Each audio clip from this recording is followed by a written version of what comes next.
ও বাবা, আসসালামু আলাইকুম বাবা, ভালো আছেন? এখানে বাঙ্গারি। এই যে চুলগুলা বাবা বড় হয়ে গেছে, এগুলা কাটার দরকার না?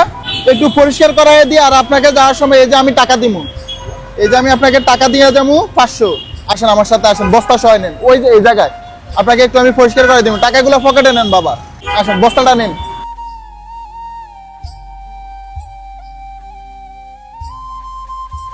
এই যে বাবা দেখছেন উকুন হইয়া কি রকম হয়েছে, মাথা চুলকায় না বাবা? তো এগুলা কাটেন না কেন? টাকা তো ইনকাম করেন, কাটেন না কেন?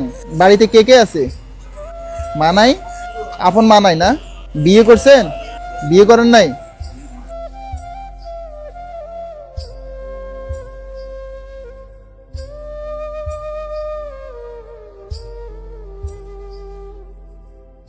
দেখি বাবা,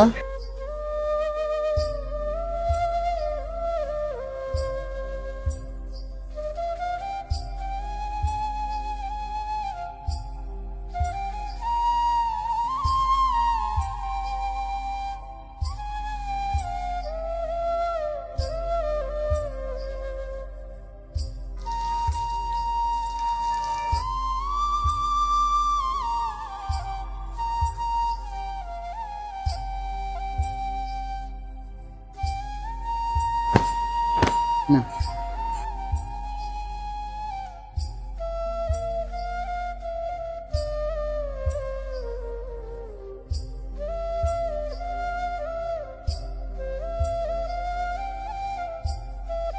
এখন ভালো লাগে? বলেন যে মাশাল্লাহ, ওইদিকে তাকাই বলেন যে মাশাল্লাহ, মাশাল্লাহ। একটা হাসি দেন তো জোরকিরা। আসসালামু আলাইকুম এভরিওয়ান। ঢাকা শহরের ভিতরে আপনাদের বাসার আশেপাশে যদি এই ধরনের মানুষ দেখে থাকেন, তাহলে অবশ্যই আমাদের পেজের ইনবক্সে ছবি এবং লোকেশন দিয়ে সহায়তা করবেন। আর এই মানুষটার বর্তমান অবস্থান হচ্ছে ঢাকা বাংলা মোটরে। আর ওনা থেকে যতটুকু জানতে পেরেছি, ওনার বাসা হচ্ছে নোয়াখালী লক্ষ্মীপুরে, আর ওনার নাম হচ্ছে ইসমাইল। তো লক্ষ্মীপুরের মানুষজন আমার এই ভিডিওটা একটু বেশি বেশি শেয়ার করবেন, যাতে ওনার পরিবারটুকু আমরা খুঁজে পাই। আজকের জন্য এখানে বিদায় নিচ্ছি। আসসালামু আলাইকুম।